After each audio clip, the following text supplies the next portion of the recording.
Hi, welcome to the RosieXperience. Y'all know that I'm extremely transparent, so I'm sitting here just scrolling through my pictures in my phone. I'll go all the way back to 2020, and I'm in Christmas of 2020, and I noticed that me and my 3 babies at the time are opening up Christmas gifts on our bed in my room, and I'm like, why were we doing that? And then a memory was unlocked. I'm an abuse survivor. I've talked about it in multiple different occasions, and also I have a book about my life that is in the process of being published.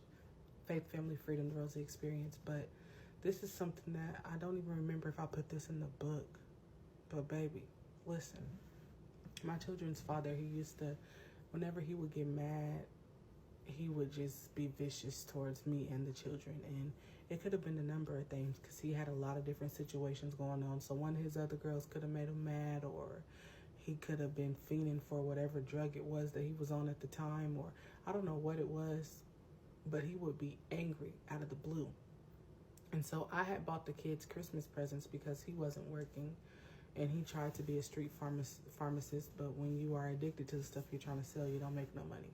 So I'm a licensed cosmetologist, and I had bought a whole bunch of presents for my kids.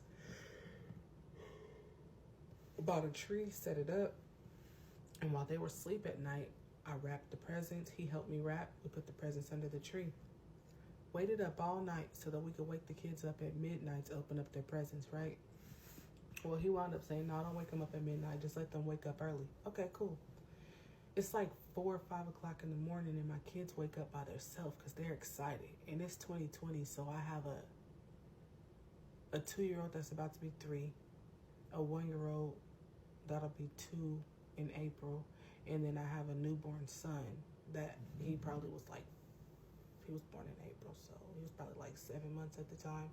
Anyways, so they all wake up ready to open up their presents, and their dad is asleep on the couch. I don't know what type of hangover he having because he used to be gone all the time. So he was having some sort of withdrawals, or he was mad at something. I don't know what it was. But he goes, B, tell them to go back to sleep. B, he was calling me out of my name. And I'm like,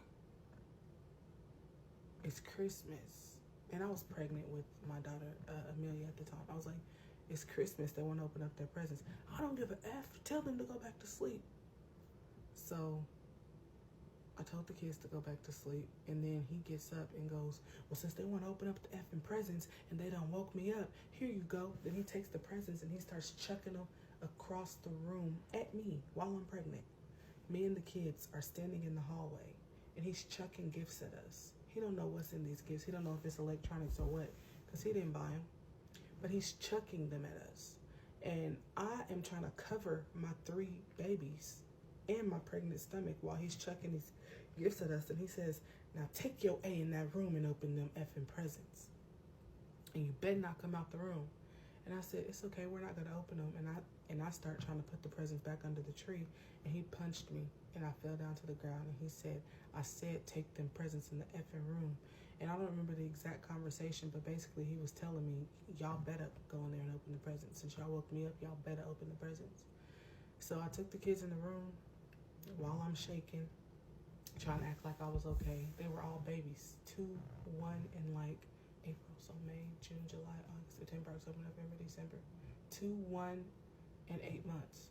And I'm shaking, trying to act like I'm not scared, but this dude used to pull guns out on me. I didn't know what he was about to do. And we start opening up the presents, and then he walks in the room and just stares over us like this, like looking at us. He notices that the kids are getting excited about opening the presents. So he comes in there after all the presents are open and starts trying to play with us. But the crazy thing is, I don't know what he thought was going to happen, but I never visually allowed him to scare me. Like, he used to scare the crap out of me, but I would always just get back to business like I wasn't scared. He didn't like that. He wanted me to fight him back or call somebody on him. He was used to drama. He was used to girls who like drama, who like back and forth. I'm not like that. Every time he would get crazy like that, I would just act like nothing happened. And he hated that. He would call me weak. He would call me stupid, but it was nothing but the God in me, and I'm realizing that now. God is calm, God is peace, God is serene. And when a demon is doing what they do, when you stay calm and serene, they have nothing but to go down and be calm too. If I would have raised and elevated to where he raised and elevated, he would have felt like he needed to go higher than me. Next thing you know, we all would have been in that house dead, because he was deranged and he had 2 guns, and one of his guns didn't have no safety, and he was on drugs, and he didn't care about us. He definitely would have hurt us. It's very selfless to be in an abusive situation. People don't understand that. They think that, oh, well, you must just like it. No, I don't like it. But I know that this dude is nuts. I also know that he has threatened to kill me. I also know that I've seen him do things to people before. So I know that he is not above hurting me. So I'm going to do whatever I need to do to keep my kids safe. I'm pregnant and I have 3 babies. And he's throwing stuff at us and threatening us because the kids won't open up their presents. I say all this to say Christmas just passed about a week or 2 ago. It's 2024 now, but this was Christmas 2023. So that was 3 Christmases ago. 3 Christmases ago. So Christmas of 2021, 2022, and 2023, I was abuse-free because I was in Kansas City away from my children's father. And I never had a good holiday when I was with him. I was with him for 3.5 years. And I was with my ex-husband for 6.5 years, basically 7 years before him. So for 11 years, I never had a good birthday or holiday. I might have took pictures with my family. I might have made it look like I had a good time, but I didn't. I got abused on every single holiday. When you're with someone who is narcissistic, they want everything to be about them. So if they notice that you get cute or you have something going on, they don't like that. So they try to mess up your day. And I just thank God every day that that is not my life anymore. I thank God every day that I don't have to deal with things like that. But I'm about to drop a couple pictures of me and my kids opening our gifts in the room so that y'all can know that this story is very true. I have so many different stories of things that have happened to us, and I just can't wait till this book drops so that y'all can really see that I am a survivor in so many different ways, and I'm a voice for the voiceless. I went through it so that y'all don't have to. I went through it so that I could come back and tell you that there is a way out. Just find God and allow him to pull you out of every situation. I love you, and you have a blessed day. Oh yeah, and don't forget to look out for Faith, Family, Freedom, the Rosie Experience. I'm gonna start posting my pre-sale link soon. Have a great day.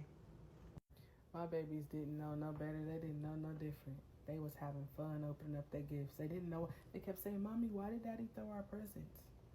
Mommy doesn't know, but Daddy's okay. Daddy's just tired. My little sunny son, his gift was already busted open before he even tried to open it, because when he was throwing stuff across the room, across the house, a lot of the gifts were busting open. But again, the babies were babies. He was only 8 months old, so they didn't know no different. They really didn't. I got more, but this is the last one I'm gonna show y'all. We was in the room playing with these toys, and I guess he was hoping to hear cries or something in the room, but there was no cries. We were literally just in the room playing, and I kept telling them to keep it down. So we were playing quietly on the bed, just being quiet. And then he opened the door, and I ducked like this because I didn't know if he was going to throw something at us. And he just kind of stood over us like this, staring at us. And then eventually he started trying to play with the toys. And then we wound up having a Christmas party later on that day at our house, and his mom and his sister showed up.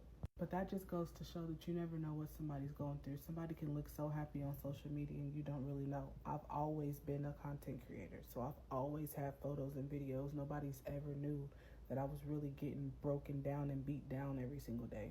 People didn't find that out until I decided to start the Rosie Experience. So I decided to start sharing my experiences. Because when I was in the situation, I didn't share my experiences. I didn't even call the police. The one time that I called the police was because I was in the hospital while he was threatening me, and the hospital noticed that I was making faces and that I was scared, and so they asked me what happened, and I told them, and they suggested I call the police. But that's when I was pregnant with my son, and when I got out the hospital, he came back, and then I wound up pregnant with another kid. So during our whole 3.5-year relationship, I called the police on him twice. Once when I was pregnant with my son, and then once when we finally left for good. In September of 2021, me and my kids moved out of town and never looked back. And the police were called and charges were filed. But please don't judge a book by a cover. You never know what a woman is dealing with when she's in those types of situations and why she stays for so long. Just let her know that you love her, and when she's ready, you'll help her out. I hope my unlocked memory has helped somebody today.